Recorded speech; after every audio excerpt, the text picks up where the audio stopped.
बिस्मिल्लाहिर्रहमानिर्रहीम। इय्याका नअबुदु व इय्याका नस्तईन। मैं आज अपनी ISF की, अब मैं क्या कहूँ, बेटियों, हमारी फ्यूचर के लीडर्स, ख्वातीन के लीडर्स, मुझे बड़ी खुशी हुई कि आज मुझे मौका मिला आपसे बात करने का। मैं ये चाहता हूँ कि जो मैं आज आपके सामने बातें करूँ, आपने ये कॉलेजेस, यूनिवर्सिटीज़, हर जगह ये बात लेके जानी है, क्योंकि मैं आपसे पॉलिटिक्स की बात नहीं कर रहा। मैं आपसे जो बात कर रहा हूँ वो मुल्क के लिए जिहाद लड़ने की, जो हकीकी आज़ादी है, इसके लिए आप पॉलिटिक्स नहीं करते, आप जिहाद लड़ते हैं।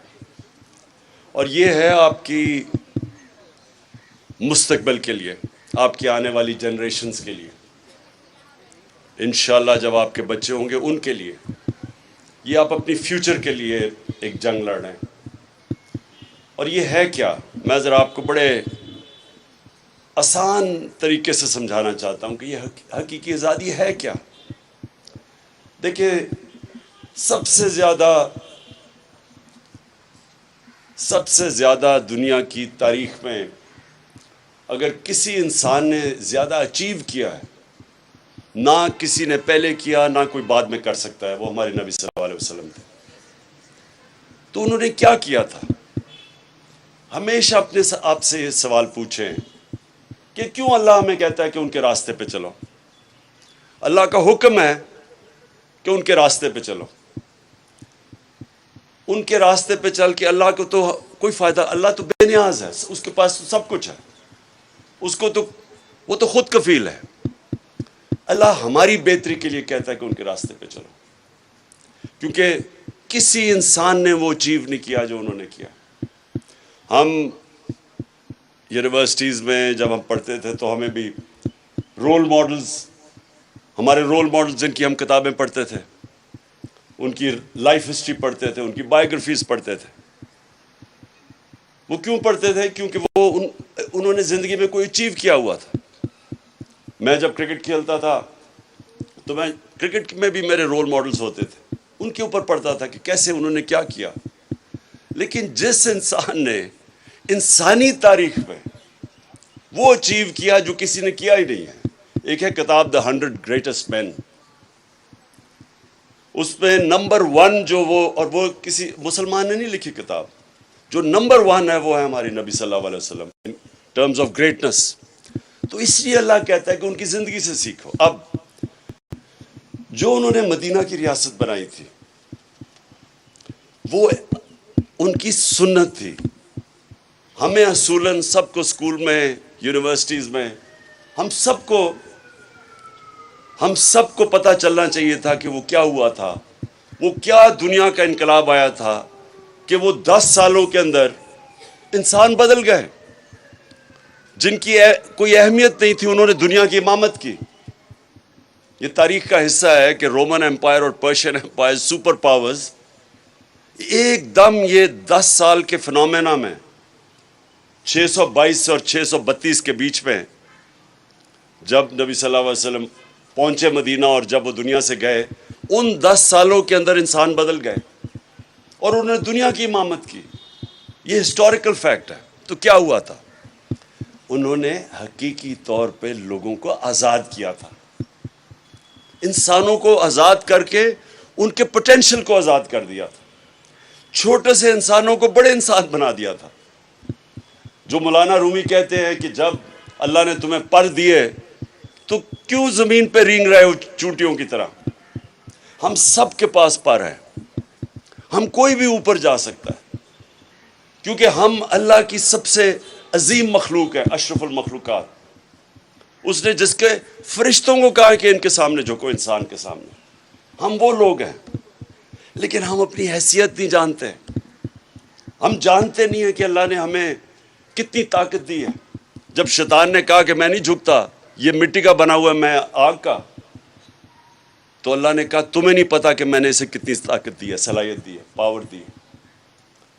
तो हम सबको अल्लाह ने पावर दी है, हम सब में पोटेंशियल है कि हम कुछ भी कर सकते हैं, लेकिन हम जंजीरें बंधी हुई हैं जो रोकती हैं हमें ऊपर जाने से। तो मेरे नबी सल्लल्लाहु अलैहि वसल्लम ने मदीना में वो जंजीरें तोड़ दी, इंसानों को आज़ाद कर दिया, उनको पर दे दिए। वही लोग थे, और ये तारीख का हिस्सा है, वही लोग थे जिनकी कोई हैसियत नहीं थी दो सुपर पावर्स के सामने। 10 सालों के अंदर वो तब्दील हो गए। और वो जिस्मानी इनकलाब नहीं था, वो फिक्री इनकलाब था, ज़हनों के अंदर तब्दीलियाँ आई थी। औरतों को उन्होंने आज़ाद कैसे किया? राइट्स देके। आज भी पाकिस्तान में मैं समझता हूं कि हमने, बावजूद कि हमने कानून भी पास किया,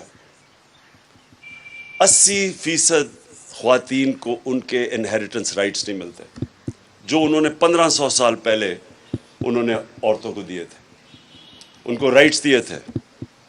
उन्होंने वाज़ेह तौर पे ख्वातीन के राइट्स स्पेसिफाई किए थे, कानून के अंदर उन्होंने उनको राइट्स दिए और इंसाफ दिया था, बराबर के उन्होंने इंसान बनाया था।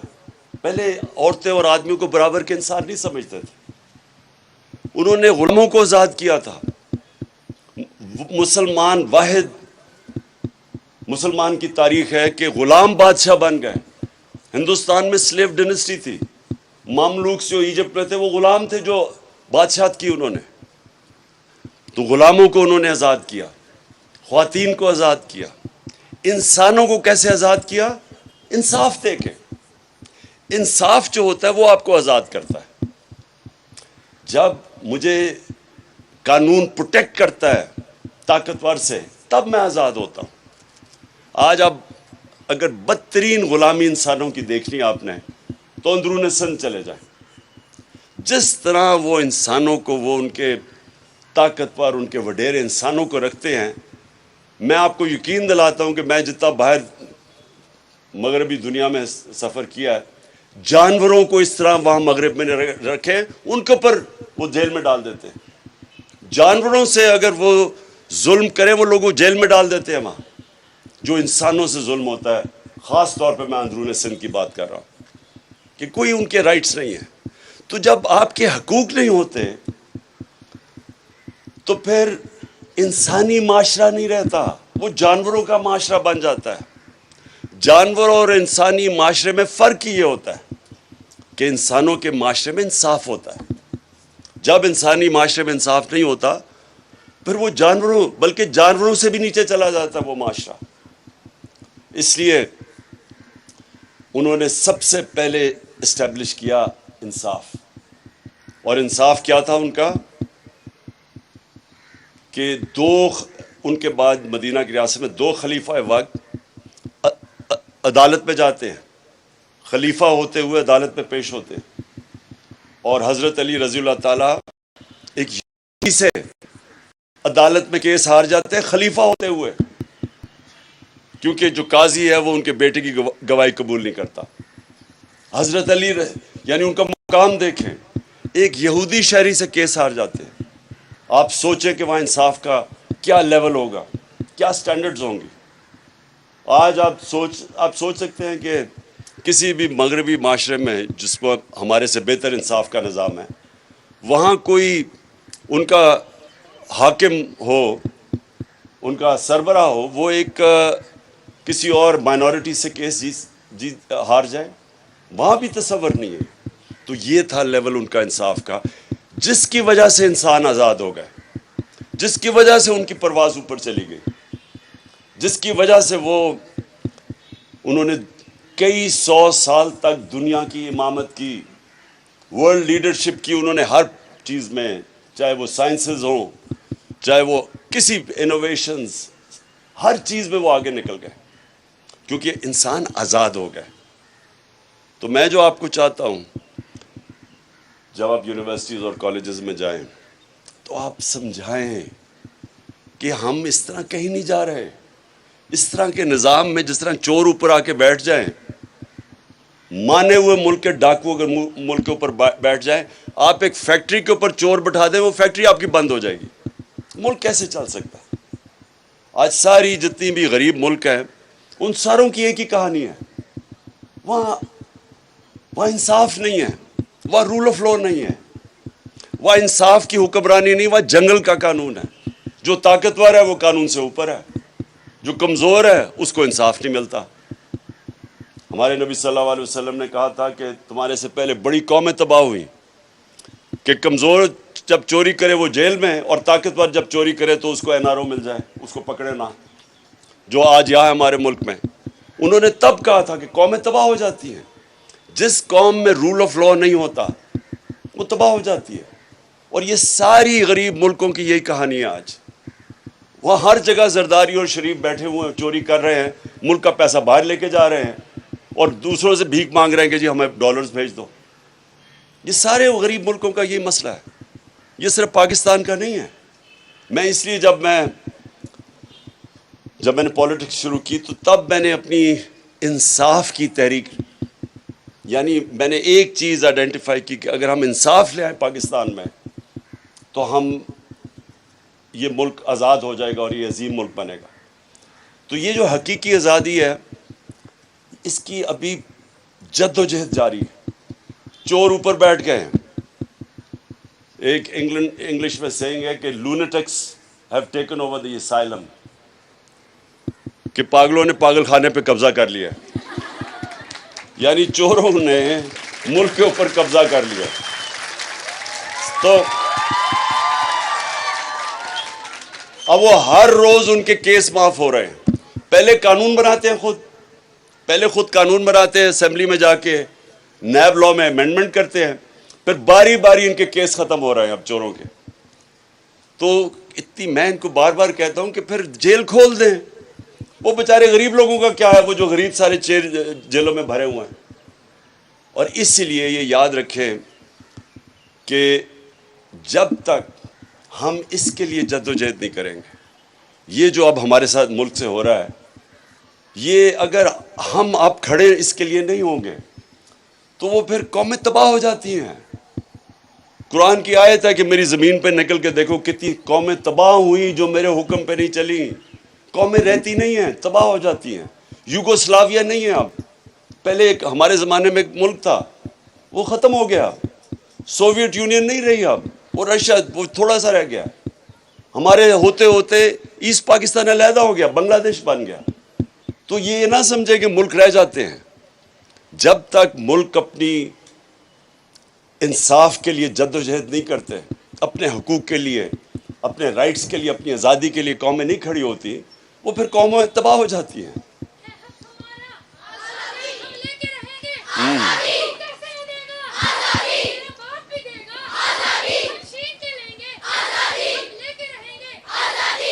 जी, आप आज़ादी तब लेंगे, आप तब लेंगे जब आप हर यूनिवर्सिटी, आप सारा ये इलाका इस्लामाबाद पिंडी आपस में बांट लेंगे। और आपने जिस तरह जब पाकिस्तान की तहरीक चली थी, तहरीक पाकिस्तान, तो तब भी मेरी वालदा की जनरेशन वो जाते थे कॉलेजेस के अंदर और अपनी आज़ादी की तहरीक की वो पूरी जद्दोजहद करते थे, लोगों को अपनी तरफ लेके आते थे। और आप जितनी एज की, तब भी हमारी ख्वातीन आपकी एज की, वो जाके पूरी इसके लिए जद्दोजहद करती थी और तबलीग करती थी और लोगों को तैयार करती थी। इसलिए आपने बड़ा ये जो वक्त है, ये फैसला कौन वक्त है पाकिस्तान की तारीख में। ये इंशाअल्लाह जिस तरह कौम में बेदारी आई है, जिस तरह कौम में शऊर आया हुआ है, तो इंशाअल्लाह अगर हम सब इस वक्त मेहनत करें, लोगों के अंदर जाएं, तो मेरे में शक नहीं है कि ये इंशाअल्लाह ये जो तहरीक है हमारी, ये हकीकी आज़ादी की तहरीक, ये कामयाब होगी। तो आपने सबने मेरे से वादा करना है कि लोगों के पास जाना है मेंबरशिप करनी है। नायला, मुझे बड़ा पसंद आया आपकी जो आपका जज्बा और जुनून था और आप में जो शऊर था, यानी जो आपने कई बातें की वो बड़ी, मैंने बड़े बड़े देर में जो पॉलिटिक्स में लोग रहते हैं उनसे नहीं सुनी वो बातें। क्योंकि देखें, दो चीज़ें होती हैं, पॉलिटिक्स आपने समझ ली है। एक है पॉलिटिक्स जो दुनिया में बदनाम है। आदमी या औरत पॉलिटिक्स में आती है अवाम की खिदमत करने के लिए और वादे करती है कि मैं खिदमत करूंगी अवाम की या करूंगा, और उसके बाद खुद पैसे बनाने शुरू हो जाते हैं, लोगों को लूटना शुरू हो जाते हैं।